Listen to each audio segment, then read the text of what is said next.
Screen share हो रही है?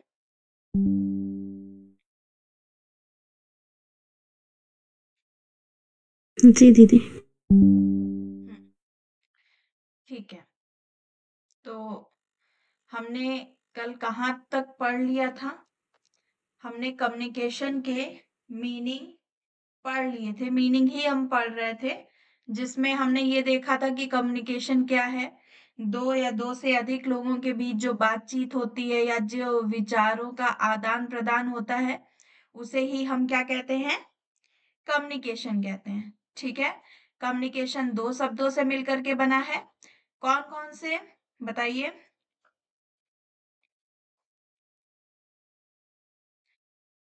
कम्युनिस और कम्युनिकेयर। ठीक है, जिसका अर्थ है जानना या समझना।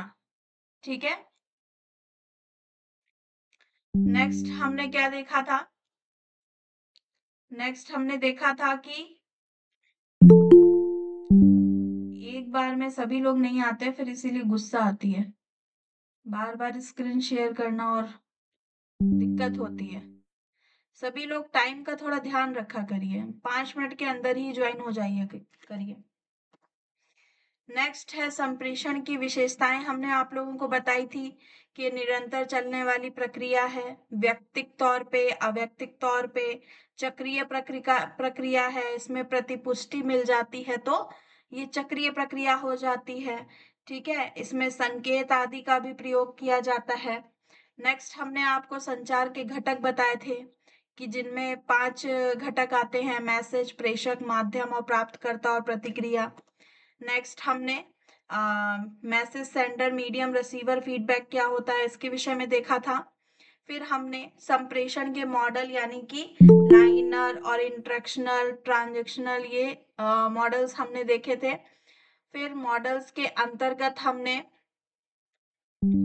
मॉडल्स के बाद हमने लाइनर मॉडल क्या होता है ये देखा था।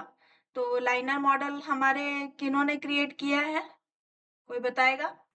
सो सोनल और वीवर हाँ, ने। सैनल और वीवर ने किया था 1948 में। ठीक है, इसके अंतर्गत नो फीडबैक, इसमें फीडबैक नहीं होता है। ठीक है, और इसमें बाधा या शोर भी आ सकती है। ठीक है, फिर हमारा दूसरा था इंट्रैक्शनल मॉडल। इसमें क्या था? तो इसमें फीडबैक था, लेकिन फीडबैक हमें कब मिलता था? तो देरी से मिलता था।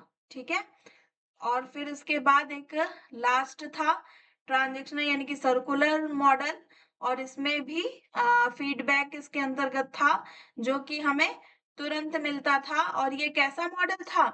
फेस टू फेस, यानी कि टू जैसे, फेस। हाँ, जैसे हम तुरंत ही बात को बोलें और तुरंत ही हमें उसको रिप्लाई में मिल जाए।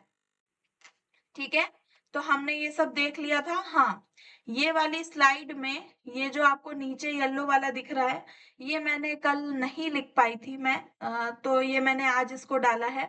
तो इसमें क्या है? ये इसमें वही चीज बोला है कि टू वे कम्युनिकेशन होता है और इमीडिएट फीडबैक। ठीक है, तत्काल इसकी प्रतिक्रिया हमें प्राप्त होती है।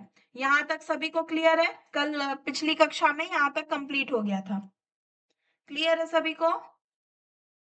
जी दीदी। हम्म, ठीक है।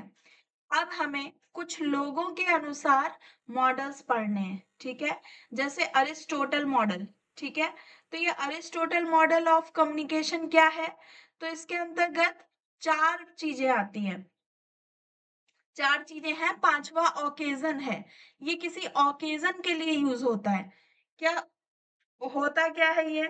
तो ये पूरा लीडर पर बेस्ड होता है। Leader in the sense speaker. Speaker मतलब आप में और मुझ में स्पीकर कौन है इस टाइम? मैं हूं, है ना? आप। हाँ, और इसमें स्पीच, स्पीच को क्या बोला गया है? अबाउट वॉर, मतलब किसी भी चीज के विषय में जो भी चीज है, उसमें जो भी हम बोल रहे हैं या जो भी हम विचारों को प्रदान कर रहे हैं वो क्या हो गई? स्पीच। और नेक्स्ट हो गया ओकेजन। ओकेजन हो सकता है कि इलेक्शन का टाइम हो, तो हो सकता है कि कोई नेता स्पीकर हो, है ना?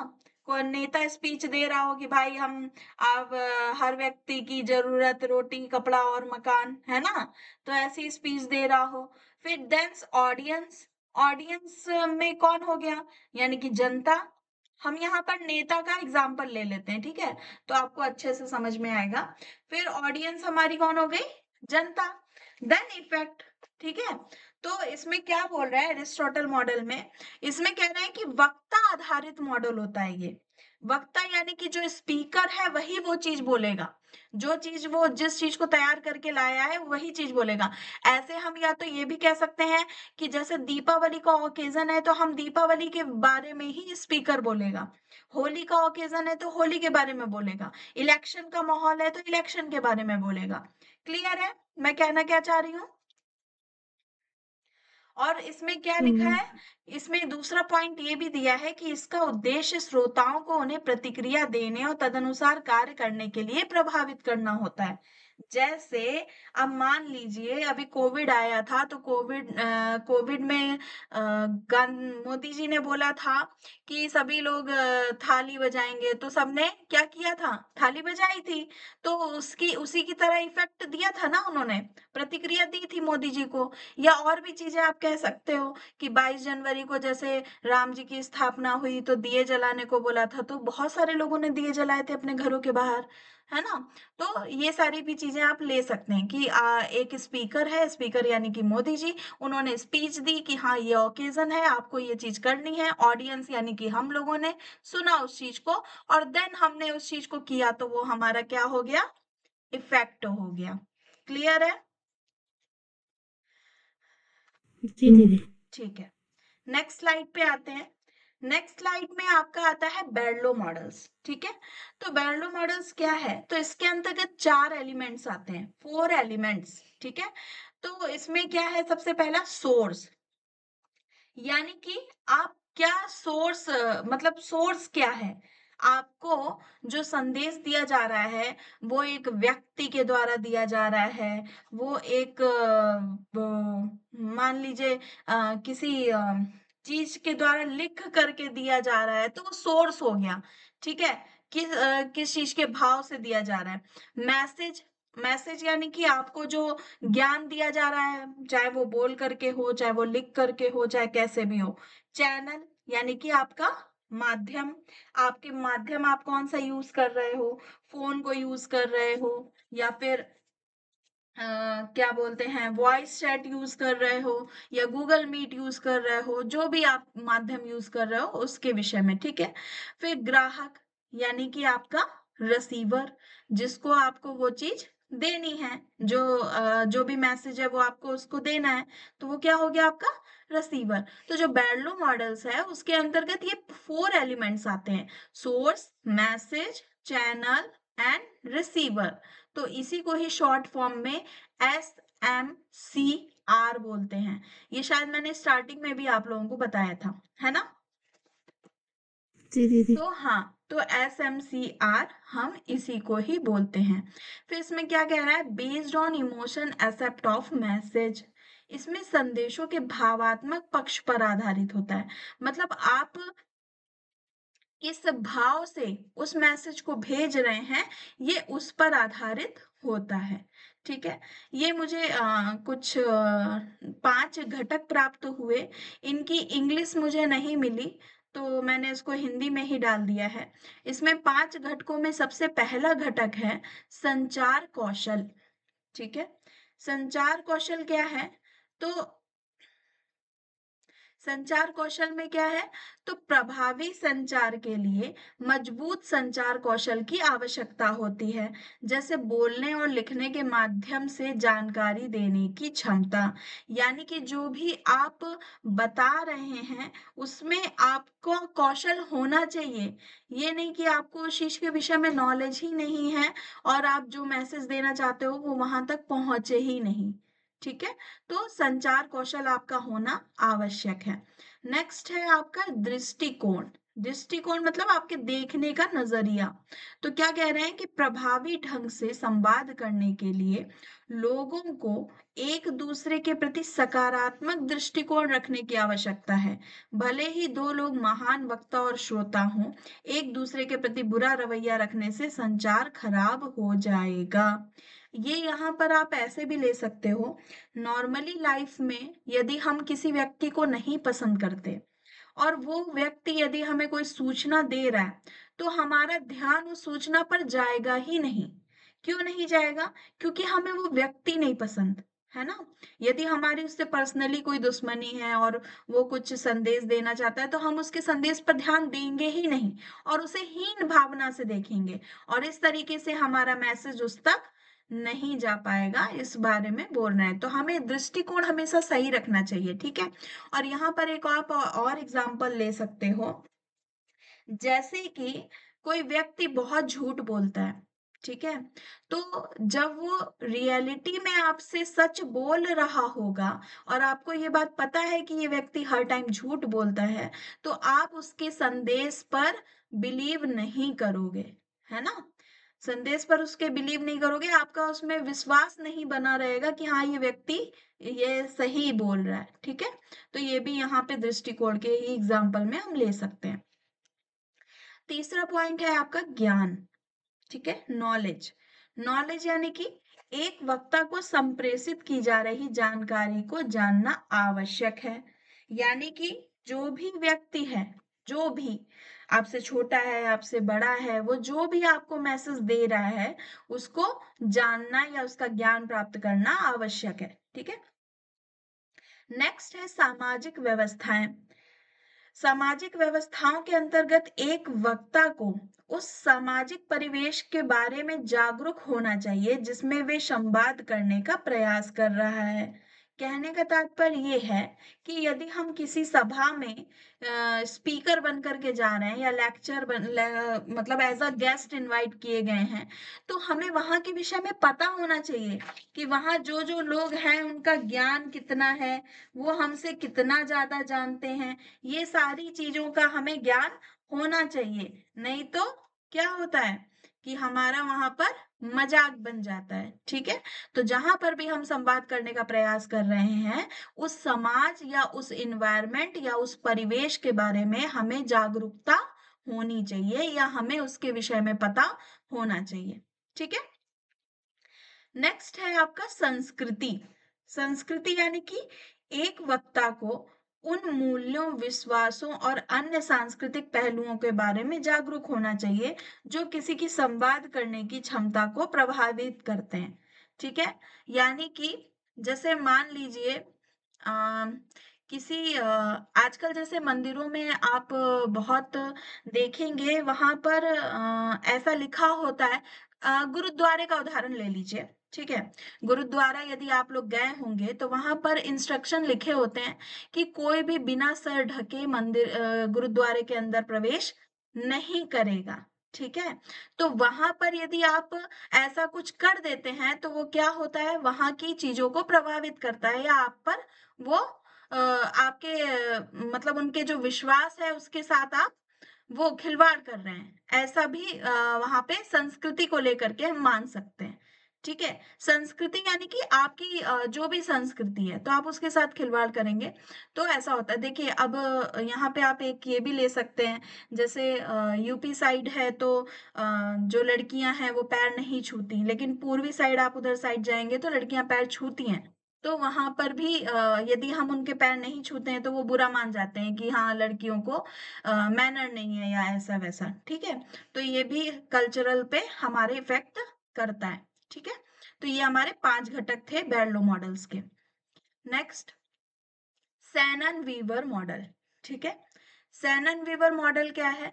तो आप डायग्राम में देखिए, तो यहाँ पे बोल रहे हैं इंफॉर्मेशन सोर्स, ठीक है? एक सोर्स होता है, देन ट्रांसमीटर इनकोडर, और वो किस में हो जाता है, इनकोड में बदल जाता है, ठीक है? इनकोड, देन चैनल, और फिर उसके बाद रिसीवर के पास जब वो पहुंचता है तो वो किस में बदल जाता है, डिकोडर में, ठीक है। और फिर उसके बाद वो क्या हो जाता है, डेस्टिनेशन, यानी कि वो अपने लक्ष्य की ओर पहुंच जाता है।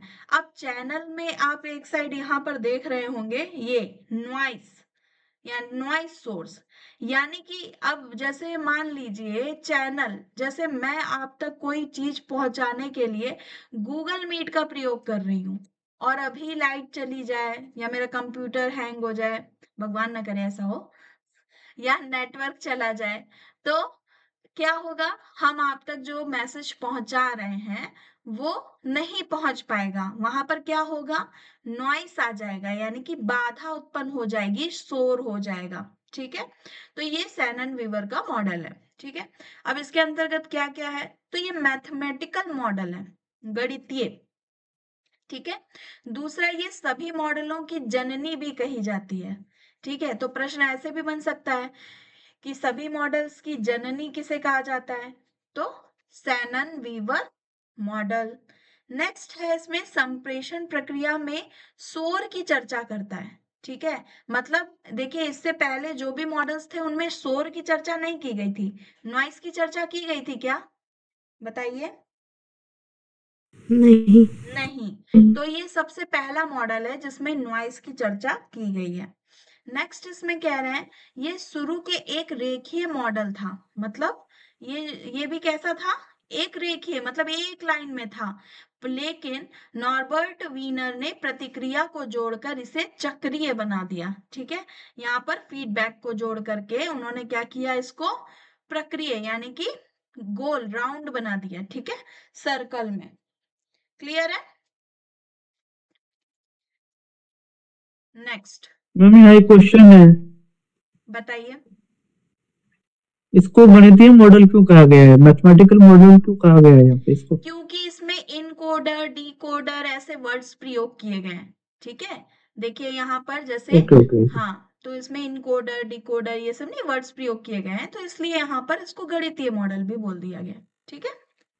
जी ठीक है, थैंक यू, समझ आएगा। हाँ, नेक्स्ट है आपका श्रेमन मॉडल। ठीक है, स्क्रैमन मॉडल में क्या है, तो यहाँ पे आप एक डायग्राम देख रहे होंगे, थोड़ा सा ये आप लोगों को इंटरप्रिटेशन ये दिख रहा है वर्ड येलो कलर में, तो यहाँ पर ये 6 जी होते दीदी। हैं, यानी कि किसी चीज को यदि इनकोडिंग की जाती है तो वो मैसेज में परिवर्तित होकर के आपकी डिकोडिंग हो जाती है।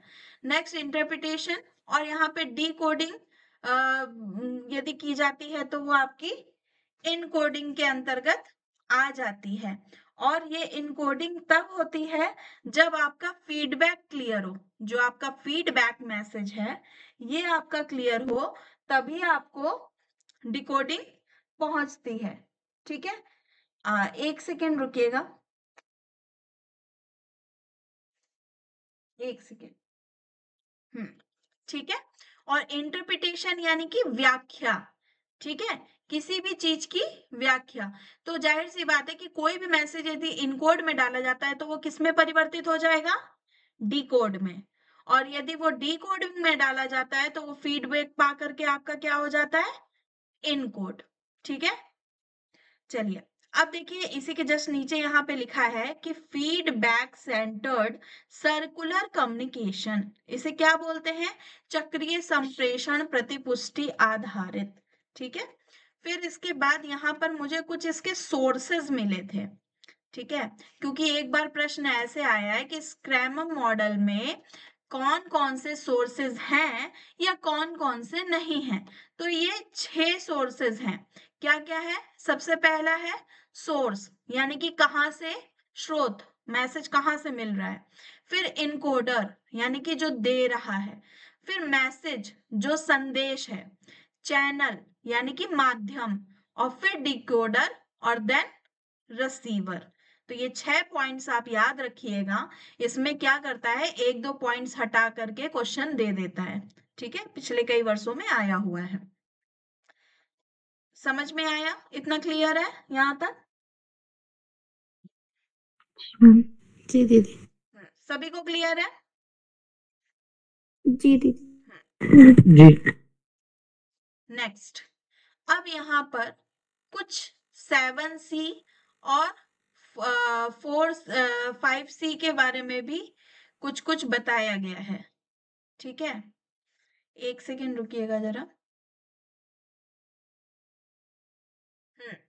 यहाँ पे एक 7C के बारे में बताया गया है। एक सेकेंड, मैंने शायद दो डायग्राम्स एक ही साथ पेस्ट कर दिए, ये शायद गलती हो गई है। यहाँ पे कुछ और मुझे पेस्ट करना था। ठीक है, तो इसको थोड़ा सा स्किप कर देते हैं। ठीक है, नेक्स्ट पढ़ लेते हैं, इसको हम कल बता देंगे। ठीक है, अब हम आ जाते हैं टाइप्स ऑफ कम्युनिकेशन। ठीक है, तो टाइप्स ऑफ कम्युनिकेशन क्या है? तो यहाँ पे संप्रेषण के प्रकार बताए हैं।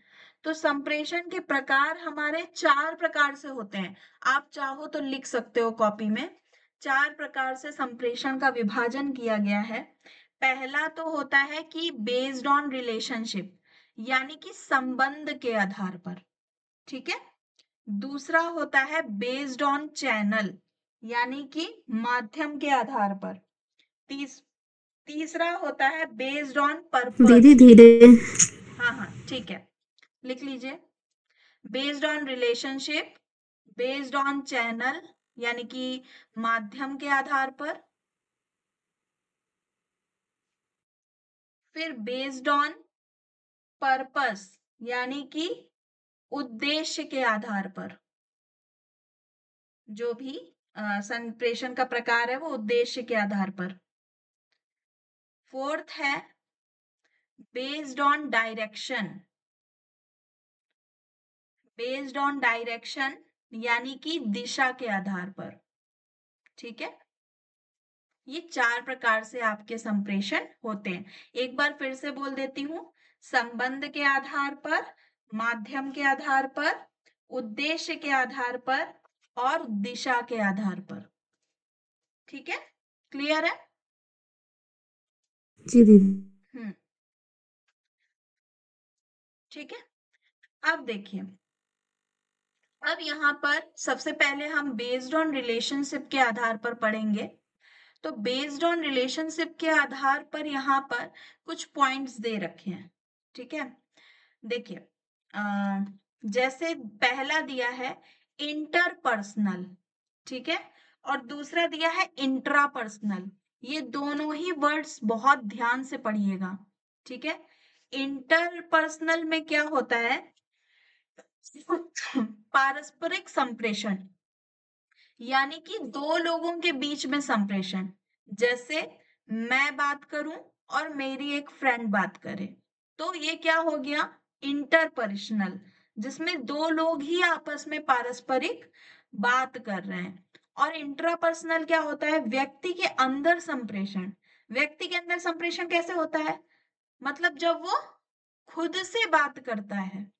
खुद से बात करते हुए व्यक्ति को देखा है? जी दीदी। हाँ, तो कभी कभी हम लोग भी क्या होते हैं, कभी कुछ गुस्से में होते हैं या गहन चिंतन में होते हैं, बहुत ज्यादा सोच रहे होते हैं, थिंकिंग कर रहे होते हैं, तो हम स्वयं से भी बात करते हैं, है ना? कभी कभी ऐसा होता है हमारे साथ कि हम खुद से ही बात करते हैं या शीशे में देख करके बात करते हैं, तो उसे क्या बोलेंगे हम?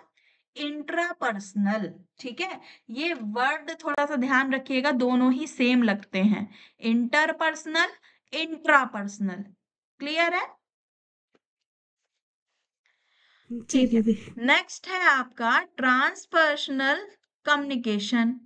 यानी कि ट्रांसपर्सनल कम्युनिकेशन क्या होता है? आत्माओं और पूर्वजों से संप्रेषण। ऐसे बहुत सारे व्यक्ति हैं जो आत्माओं से भी बात करते हैं। ठीक है, यानी कि स्पिरिट आदि से भी बात करते हैं, तो वो भी एक प्रकार का कम्युनिकेशन है। यहाँ पे तो कोई बात नहीं करता है। हाँ, चलिए, नेक्स्ट है आपका ग्रुप कम्युनिकेशन, यानी कि समूह में संप्रेषण। यानी कि आप एक ही क्लास के हैं, एक ही ग्रुप के हैं और आपस में बात कर रहे हैं, तो इसमें 2 से अधिक लोग होते हैं। ठीक है, इंटरपर्सनल जैसे कि डिस्कशन करते हैं, हाँ, जैसे किसी कि टॉपिक को लेकर डिस्कशन करते हैं। हाँ, जैसे कि हम डिस्कशन करते हैं, तो इंटरपर्सनल यानी कि 2 लोगों के बीच में, और ग्रुप कम्युनिकेशन यानी कि 2 से अधिक लोगों के बीच में, ठीक है? फिर उसके बाद है इंटरकल्चरल कम्युनिकेशन, यानी कि विभिन्न संस्कृतियों के मध्य संप्रेषण, ठीक है? अगर आप अभी घाघरा पहन के आ जाओगे तो समझ जाएंगे लोग ये राजस्थानी साइड के हैं, है ना? हर जगह का ड्रेसिंग सेंस अलग-अलग होता है, तो उससे भी तो आप एक कम्युनिकेट करते हो ना। अभी देखिए आपको कम्युनिकेशन के बहुत सारे प्रकार पता चलेंगे, जो मतलब हम लोग कर भी जाते हैं और हमें पता भी नहीं चलता है, ठीक है? तो वो भी अभी हम लोग पढ़ेंगे, वर्बल नॉन वर्बल पढ़ेंगे ना, तब उसमें पता चलेगा। फिर मास कम्युनिकेशन क्या है? तो जनसंचार, यानी कि जैसे इसके अंतर्गत recording, cinema, radio, television, internet, mobile इत्यादि, ये सब क्या है? जनसंचार के वो हैं, ठीक है? नेक्स्ट, अब देखिए दूसरा पॉइंट था हमारा माध्यम के आधार पर, ठीक है? यानी कि बेस्ड ऑन चैनल। तो माध्यम हम क्या-क्या प्रयोग करते हैं? तो सबसे पहला है वर्बल, यानी कि शाब्दिक, ठीक है? शब्दों से। तो शब्दों से हम किस प्रकार से करते हैं? तो 2 प्रकार हैं इसके, ओरल एंड रिटन, ठीक है? अभी हम लोग कौन सा कम्युनिकेशन कर रहे हैं? ओरल, है ना? ओरल। अभी अभी यदि मैं बोल रही हूँ और आप सुन रहे हो तो ओरल, और यदि इसमें ये लिखा हुआ है और मैं आपसे कह दूं कि एक लोगों से बोलूं कि आप पढ़िए, तो वो क्या हो जाएगा? रिटन, है ना?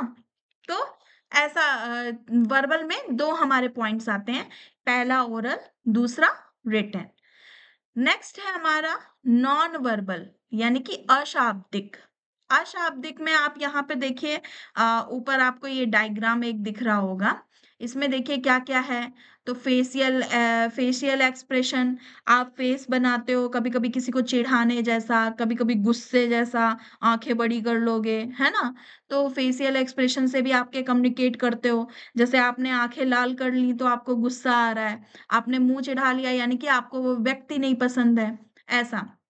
देन टच, टच से भी आप कम्युनिकेशन करते हो। कोई दोस्त है तो आप हैंडशेक करोगे, है ना? और पीट दिया किसी को तो वो दुश्मनी हुआ, है ना? फिर उसके बाद आई कांटेक्ट, आई कांटेक्ट से भी आप कम्युनिकेशन करते हो, हैं? किसी को घूरना और किसी को देखना, दोनों में अंतर होता है। करते हम दोनों ही आईज से हैं, लेकिन दोनों में ही अंतर होता है। यदि हम किसी को घूर रहे हैं, इसका मतलब हम गुस्से से उसको देख रहे हैं, पर हम यदि नॉर्मली उसको देख रहे हैं तो हम यानी कि उसको प्यार से देख रहे हैं। फिर बॉडी मूवमेंट्स, आपके बॉडी मूवमेंट्स भी बहुत कम्युनिकेट करते हैं। यदि कोई व्यक्ति किसी की साइड थोड़ा सा क्लोज होकर के उसके कान में कुछ कह रहा है, तो इसका फिर आप दूर से देख करके क्या समझ जाओगे? कि कोई गुप्त बात कर रहे हैं ये लोग, मतलब कुछ छुपा करके बात कर रहे हैं, ऐसा समझते हैं ना उसके बॉडी लैंग्वेज से। फिर उसके बाद जी। नेक्स्ट है गेस्चर्स, यानी कि जैसे सिंबल्स दिखाना या जो भी, ठीक है? विक्ट्री का साइन, जैसे कुछ ट्रॉफी वगैरह जीतते हैं तो विक्ट्री का साइन इत्यादि, ठीक है? अब यहाँ पे हम आ जाते हैं, जो हमारा यहाँ पे ये लिखे हुए हैं। तो नॉन वर्बल्स में सबसे पहले पहले आता है आपका पैरा लैंग्वेज। देखिए मैं पहले आपको एक बात बता दूं, इसमें क्वेश्चन कैसे आता है। इसमें क्वेश्चन आपको सिचुएशंस दे दी जाएंगी, ठीक है? आपको सिचुएशंस दे दी जाएंगी कि एक व्यक्ति ऐसे ऐसे कर रहा है, तो वो कौन से सब कम्युनिकेशन में आएगा, ठीक है? वर्बल में या नॉन वर्बल में? या तो फिर ये बोल दिया जाएगा कि इसी में से ही 4 पॉइंट्स उठा कर 3 पॉइंट्स उठा के इसमें से दे देंगे, 1 पॉइंट इसका दे देंगे, फिर बोलेंगे बताइए इनमें से कौन सा नॉन वर्बल नहीं है। क्लियर हुआ? क्वेश्चन का पैटर्न क्लियर हुआ? जी दीदी। हाँ, तो इस तरीके से इसमें क्वेश्चंस आते हैं। तो अब देखते हैं हम पैरा लैंग्वेज क्या होता है, ठीक है? तो पैरा लैंग्वेज के लिए यहाँ ब्रैकेट में लिखा है timing, tone, loudness, then pauses. मतलब पैरा लैंग्वेज क्या है कि हमें किस समय कैसी बात करनी चाहिए। जैसे अभी कम्युनिकेशन से रिलेटेड हम पढ़ रहे हैं, तो हम किससे रिलेटेड बात कर रहे हैं? कम्युनिकेशन से रिलेटेड बात कर रहे हैं। हम यहाँ पर टीचिंग एप्टीट्यूड की बात नहीं कर सकते, हम यहाँ पर लॉजिकल रीजनिंग की बात नहीं कर सकते, ठीक है? देन टोन, टोन यानी कि हमारी टोन कैसी है, मतलब मैं आपको अच्छे से नॉर्मली वे में पढ़ा रही हूँ या मैं गुस्सा के पढ़ा रही हूँ, तो टोन भी यहाँ पर मैटर करती है। लाउडनेस, आप कितना लाउड बोल रहे हो। पता चला कि आप जो बोल रहे हो वो आप तक आवाज़ पहुँच ही नहीं पा रही, मैं बहुत धीरे-धीरे आवाज़ से बोल रही हूँ, तो इससे भी आपको दिक्कत होगी कम्युनिकेट करने में कि मैम क्या बोल रही हैं, सुनाई नहीं पड़ रहा। कई बार ऐसा होता है कि हमारे हॉल यदि बड़े हैं और वहाँ पे माइक की व्यवस्था नहीं है, तो टीचर्स क्या बोलते हैं पीछे वाले बच्चों तक आवाज़ ही नहीं जाती, ठीक है? देन पॉजेज़, पॉजेज़ इसका मतलब जैसे मैंने फर्स्ट टाइम क्लास ली थी, तो शायद वो ज़्यादा स्पीड में हो गई थी, तो मुझे अंशिका जी ने बोला भी था कि आपने स्पीड में पढ़ाया, तो हमें नहीं समझ में आया। तो इसका मतलब कि हमें पॉजेज़ ले लेके पढ़ाना चाहिए, यानी कि किसी भी एक टॉपिक को बता करके, फिर पॉज़ लेके, फिर दूसरा टॉपिक स्टार्ट करना चाहिए, ठीक है? तो ये पैरा लैंग्वेज के अंतर्गत आता है। नेक्स्ट है आपका प्रोस्मिक्स, ठीक है? प्रोस्मिक्स क्या है? स्पेस लैंग्वेज, ठीक है? ये स्पेस लैंग्वेज के अंतर्गत 3-4 मैंने पॉइंट्स देखे थे, बट वो इतने इम्पोर्टेंस नहीं है। मैं आपको सिर्फ थोड़ा-सा एक आइडिया दे देती हूँ कि आप लोग चाहो तो इनको हिंदी में लिख सकते हो, ठीक है? क्योंकि मैंने आगे इनको डिफाइन नहीं किया है, तो यदि आप नॉन वर्बल के बीच में मतलब ये कौन से चीज़ होते हैं, तो आप एग्ज़ाम्पल के तौर पे लिख सकते हैं, ठीक है? तो ये क्या है? Space language. स्पेस लैंग्वेज से तात्पर्य क्या होता है? हमें किसके साथ कैसा व्यवहार करना है, यानी कि किसके साथ हमें कितना स्पेस रखना है, ये भी एक कम्युनिकेशन में आता है। जैसे कोई हमारे बहुत क्लोज है, ठीक है? जैसे हमारे मॉम हैं, डैड हैं, तो हम उनसे 8 इंच का फर्क रख करके उनके साथ बैठ सकते हैं, ठीक है? पर उसी जगह हम किसी प्रोफेशनल जगह गए, जहाँ पे हमारे टीचर्स हैं या कोई नेता है, तो हम उससे बहुत दूरी बना करके रखते हैं, थोड़ा-सा स्पेस मेंटेन करके रखते हैं, तो वो भी एक लैंग्वेज को बताता है, ठीक है? यहाँ पर आप ऐसे भी कह सकते हो, जैसे अ, जैसे एग्ज़ाम्पल के तौर पे आप नरेंद्र मोदी जी को ले लीजिए। उनके बगल में यदि कोई उनकी बगल की सीट में कोई बैठा है, तो इसका मतलब कि वो पक्का ही नरेंद्र मोदी जी के अ, पास का व्यक्ति होगा या उनके बहुत क्लोज़ होगा, इसीलिए वो उनके पास बैठा है ना? ऐसा भी एग्ज़ाम्पल हम ले सकते हैं। नेक्स्ट है काइनेसिस, यानी कि बॉडी मूवमेंट, ठीक है? बॉडी मूवमेंट, लैंग्वेज, गेस्चर और आपके आई कॉन्टैक्ट्स। तो इसके अंतर्गत तो ये आपको क्लियर हो ही गया होगा। बॉडी मूवमेंट से भी आप बहुत सारा कम्युनिकेट करते हो, ठीक है? और गेस्चर मतलब जो भी आप सिंबल्स बनाते हो, उससे भी आपका काफ़ी कम्युनिकेट होता है। आईज़ आईज़ कॉन्टैक्ट भी इसी के अंतर्गत आ जाता है, ठीक है? फिर आता है हैप्टिक्स। हैप्टिक्स क्या है? तो टच लैंग्वेज। इसके अंतर्गत आपकी टच लैंग्वेज, हैंडशेक, स्लैप। यदि आपने किसी को स्लैप मारा तो यानी कि आप उससे नाराज़ हैं।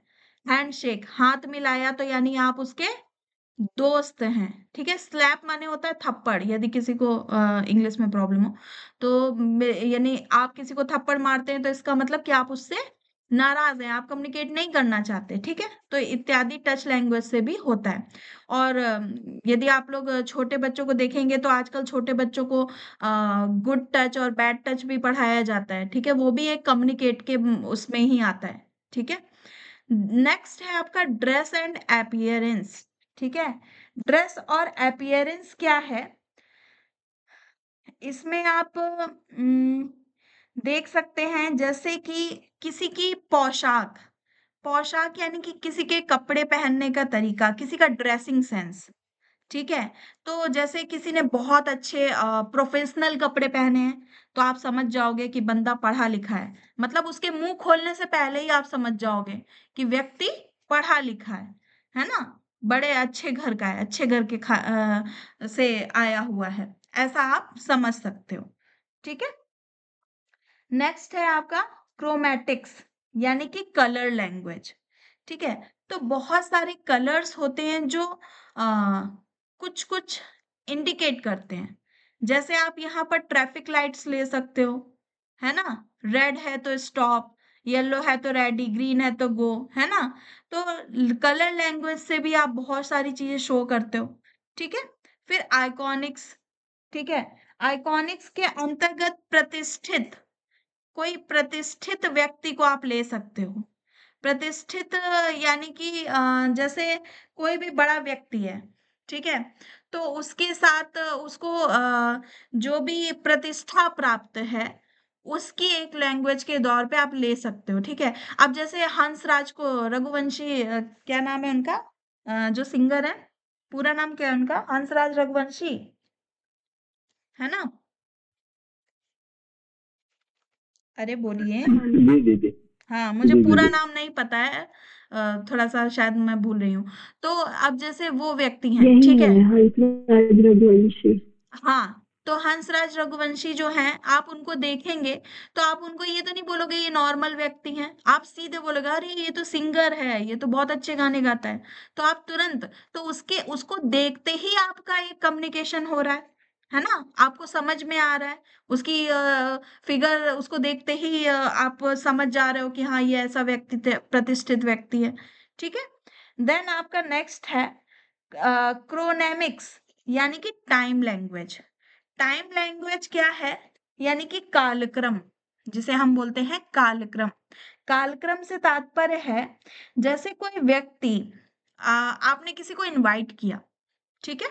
आपने किसी को इनवाइट किया और वो बहुत ही मतलब उच्च पद पर आश्रित है, ठीक है? बहुत उच्च पद का व्यक्ति है और आपने उसको अपने घर में उद्घाटन के लिए इनवाइट किया।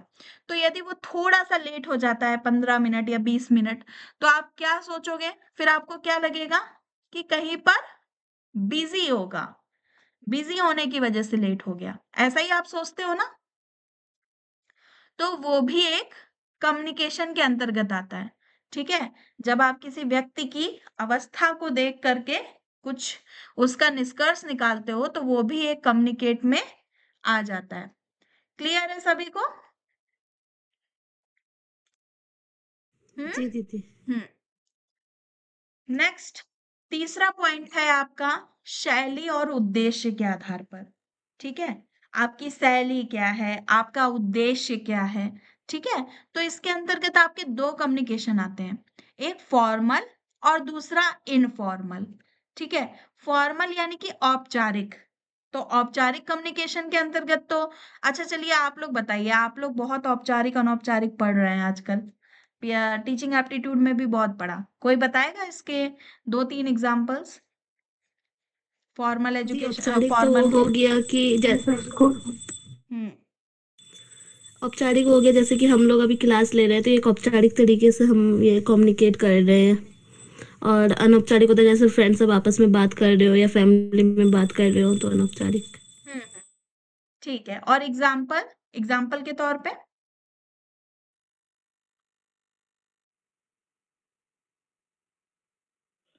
जहाँ पे हमें कम्युनिकेशन के मैनर्स का ध्यान रखना पड़ता है वो होता है फॉर्मल, और जहाँ पे इनका ध्यान इतना नहीं रखना होता वहाँ पे वो होता है इनफॉर्मल।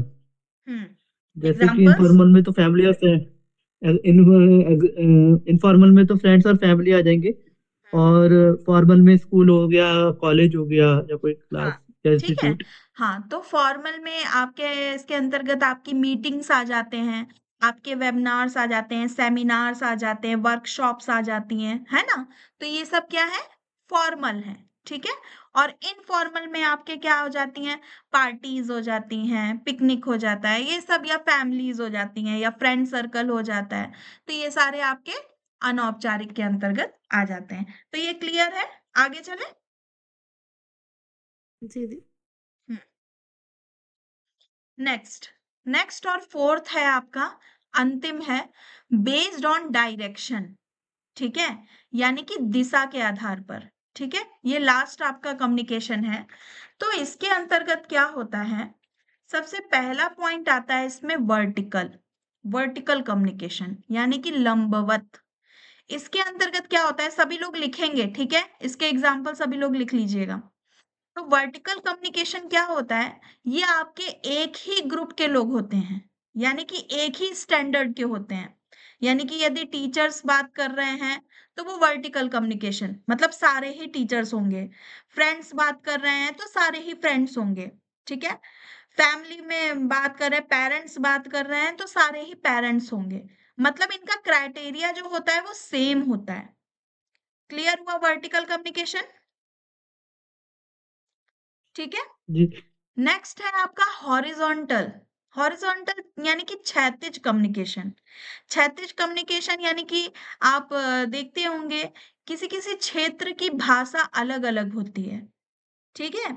जैसे आप कोई कोई अवधी बोलता है, कोई कोई ब्रजभाषी होता है ना, कोई कोई कुछ भाषा बोलता है। सबके गांव की अलग अलग क्षैतिज भाषा होती है। आप लोग तो ये चीज अनुभव किए होंगे। जैसे यदि आपके पेरेंट्स जो हैं वो गांव से बिलोंग करते हैं तो वहाँ की भाषा अलग होगी, और आप दिल्ली जैसे शहर में रहते हैं तो वहाँ की भाषा अलग होगी, है ना। आप कानपुर में रहते हैं तो कानपुर की अलग भाषा है, लखनऊ में रहते हैं तो लखनऊ की अलग है, आप वाराणसी जाएंगे तो वहां की अलग है, बिहार जाएंगे तो उधर की अलग है ना। तो हॉरिजॉन्टल कम्युनिकेशन यानी कि क्षैतिज, जो क्षेत्र पे आधारित हो, जो छोटे से ही क्षेत्र पर निर्धारित हो, वो हॉरिजॉन्टल कम्युनिकेशन के अंतर्गत आ जाता है। वर्टिकल और हॉरिजॉन्टल क्लियर है सभी को? जी दीदी। हाँ। तीसरा है, यहाँ पर देखिएगा, ये जो चार्ट बना हुआ है यहाँ पे देखिएगा, तो तीसरा है डायगोनल।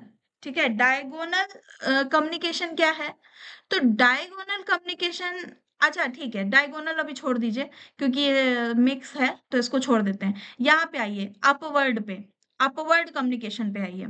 अपवर्ड कम्युनिकेशन क्या होता है? इसका एक प्रोसेस होता है, यानी कि एक टॉप कम्युनिकेटर होता है, एक लो कम्युनिकेटर होता है, और बीच वाला मिडिल कम्युनिकेटर होता है। यानी कि हमें किसी भी बात को हमें पहुंचाना है तो हमें मिडिल के पास जाना ही होगा। इसको थोड़ा सा ध्यान से समझिएगा, नहीं तो नहीं समझ में आएगा। देखिए, जैसे कि हमें प्रिंसिपल से बात करनी है, हम किसी स्कूल का एग्जाम्पल ले लेते हैं। हमें किसी प्रिंसिपल से बात करनी है, ये प्रिंसिपल है, ये हमारे टीचर्स हैं, और ये हमारे स्टूडेंट्स हैं। तो स्टूडेंट्स जाकर के डायरेक्ट प्रिंसिपल से बात करते हैं क्या? बताइए। हाँ, नहीं। नहीं। नहीं, है ना। तो हाँ, हमें यस मैम। क्या करना होता है? क्या हमें करना पहले होता है? टीचर्स हमें के पहले पास जाना होता टीचर्स के पास जाना। है। आप म्यूट कर लीजिए। हमें पहले टीचर्स के पास जाना होता है, देन टीचर्स प्रिंसिपल के पास जाकर के हमारी बात पहुंचाते हैं। तो इसका एक स्टेप होता है, यानी कि हम यहां से डायरेक्ट प्रिंसिपल के पास नहीं जा सकते, ठीक है, नहीं जा सकते। हमें टीचर्स का सहारा लेना पड़ेगा, मतलब जो भी मीडिएटर होगा हमें उसका सहारा लेना पड़ेगा। उसको अपवर्ड कम्युनिकेशन बोलते हैं, ठीक है, जो छोटे से बड़े व्यक्ति के पास जाए, ठीक है। लेकिन इसका आप ये सर्कल याद रखिएगा, पहले आपको यहाँ टीचर्स के पास जाना है, देन आपको प्रिंसिपल के पास जाना है, ठीक है। आप एग्जैक्टली डायरेक्ट प्रिंसिपल के पास नहीं जा सकते। उसी तरीके से डाउनवर्ड में क्या होता है, जैसे किसी फैक्ट्री का मैनेजर है, ठीक है, ये जो है वो मैनेजर है, क्या है? मैनेजर। तो इस मैनेजर को कोई इंस्ट्रक्शन देना है तो ये क्या करेगा? नहीं, ये मालिक है, ठीक है, फैक्ट्री का मालिक है। तो ये पहले किसी चीज का इंस्ट्रक्शन देना है तो ये किसको देगा? मैनेजर को, ठीक है। और मैनेजर फिर किसको इंस्ट्रक्शन देंगे? वर्कर्स को। ऐसा ही होता है कि नहीं? कोई रूल लागू होता है तो पहले मैनेजर को बताया जाता है, देन वर्कर्स को बताया जाता है। क्लियर है? हाँ। तो इसमें भी जो जी, ये ये वाला एक स्टेप, बार और समझा दीजिए। हाँ, देखिए, जैसे कोई बड़ा व्यक्ति, अब यहाँ पर आप नोटबंदी ले लो, ठीक है, अभी नोटबंदी हुई थी ना, तो नोटबंदी हुई थी तो आपको डायरेक्ट मोदी ने बताया था, या कहीं कहीं छोटे छोटे मैनेजर से हमें पता चला था? मैनेजर से पता चला था हमें, लाइव टेलीकास्ट में बताया गया था, कि टीवी में बताया गया था, कुछ रेडियो के माध्यम से बताया गया था। तो ये मान लीजिए ये मोदी हैं, इन्होंने नोटबंदी करी तो इन्होंने सरकार को, गवर्नमेंट को बता दिया कि हमने ये नोट बंद कर दिया है, ठीक है। और फिर इससे जनता को पता चला कि नोट बंद हो गया है। इस तरीके से भी समझ सकते हो। और एक फैक्ट्री का भी एग्जाम्पल ले सकते हो कि एक फैक्ट्री का मालिक है, तो वो मालिक सबसे पहले कोई भी फैक्ट्री में इंस्ट्रक्शन होगा तो वो सबसे पहले मैनेजर को देगा, देन मैनेजर वर्कर्स को देगा। क्लियर है? मालिक डायरेक्ट जी जा दीदी। करके मैनेजर से वर्कर से बात नहीं करेगा। ये होता है डाउनवर्ड कम्युनिकेशन। मतलब ये जो हमारी क्रम है, ये नहीं टूटनी चाहिए, ना ही अपवर्ड में टूटनी चाहिए, ना ही डाउनवर्ड में टूटनी चाहिए। इतना क्लियर है सभी को? हम्म। जी दीदी। हाँ। अब यहाँ पे आते हैं डायगोनल। ठीक है। डायगोनल कम्युनिकेशन क्या होता है? जैसे कि मान लीजिए ये आपका टॉप वाला व्यक्ति है, ठीक है, और ये आपके लो वाले व्यक्ति हैं, और ये आपके मिडिल, बीच के, है ना? तो इसमें क्या होता है, इसमें कोई इंस्ट्रक्शन नहीं होता। यानी कि जैसे इस व्यक्ति को यदि इस व्यक्ति तक बात पहुंचानी है, तो ऐसा जरूरी नहीं है कि ये ऐसे करके फिर ऐसे जाए, ऐसा जरूरी नहीं है। ये डायरेक्ट इसके पास जा सकता है। ठीक है। यानी कि जैसे मान लीजिए आपके इस आपके हॉस्टल में, ठीक है, कोई प्रॉब्लम हुई, बच्चों को कोई प्रॉब्लम हुई, ठीक है, तो बच्चे शिकायत लेकर के डायरेक्ट वॉइस चांसलर के पास जा सकते हैं। ये हमारा वॉइस चांसलर है। तो यहाँ पर ये जो ये प्रक्रिया थी ना, जो स्टेप वाली प्रक्रिया, कि हमें पहले मैनेजर के पास जाना है, फिर हमें टॉप वाले व्यक्ति के पास जाना है, ये प्रक्रिया यहाँ पर नहीं होती है। ये प्रक्रिया यहाँ खत्म हो जाती है। यहाँ वाला व्यक्ति यहाँ जा सकता है, और यहाँ वाला व्यक्ति यहाँ भी आ सकता है। वो चाहे तो मीडिएटर को नहीं रख सकते, और चाहे तो मीडिएटर को रख सकते हैं। दोनों ही अवस्थाओं में ऐसा मतलब डायगोनल में हो सकता है। ठीक है। तो प्रश्न क्या आएगा? सिचुएशन के आधार पे आएगा। यदि मान लीजिए कोई छोटा व्यक्ति टॉप वाले व्यक्ति से डायरेक्ट जाकर के बात कर रहा है, तो वो कौन सा कम्युनिकेशन होगा? डायगोनल। ठीक है। और यदि वो स्टेप फॉलो करके कर रहा है, यदि वो नीचे से ऊपर जा रहा है तो अपवर्ड कम्युनिकेशन, और ऊपर से नीचे आ रहा है तो डाउनवर्ड कम्युनिकेशन। क्लियर है तीनों? जी दीदी। किसी को कोई शंका?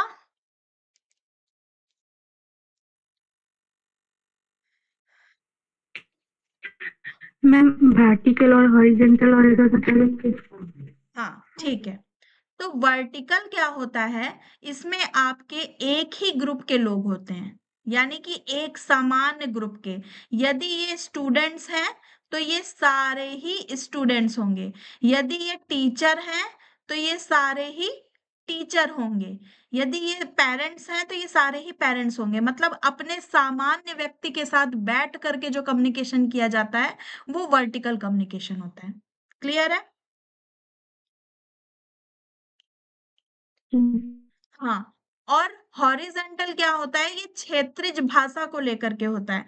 अपने क्षेत्र की भाषा को लेकर के जो बातचीत की जाए, वो हॉरिजेंटल कम्युनिकेशन के अंतर्गत आती है। क्लियर है? हम्म। किसी को यहाँ पर कोई दिक्कत?